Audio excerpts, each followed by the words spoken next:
I am the Tofu Golem. Please enjoy the video. In this video, I will explain how to make a tally counter.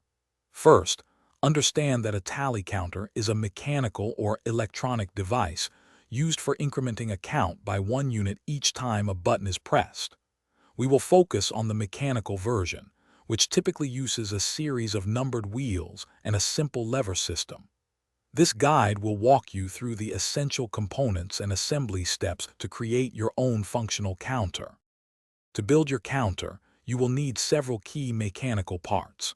The heart of the system is a set of numbered wheels, usually 4 or 5, each displaying digits from 0 to 9.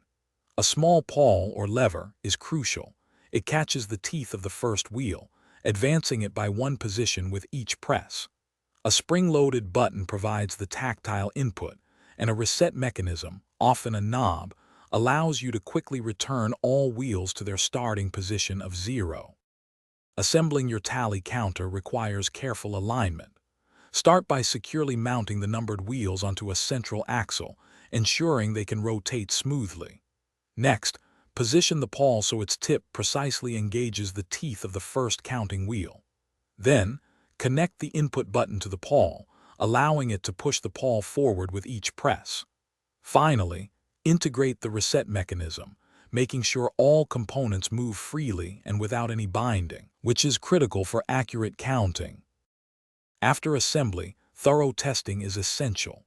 Press the button at least 100 times, observing that each press accurately increments the count by 1. Confirm that the reset mechanism reliably returns all numbered wheels to 0. For durability, consider enclosing your counter in a custom-designed casing, perhaps made from wood or plastic.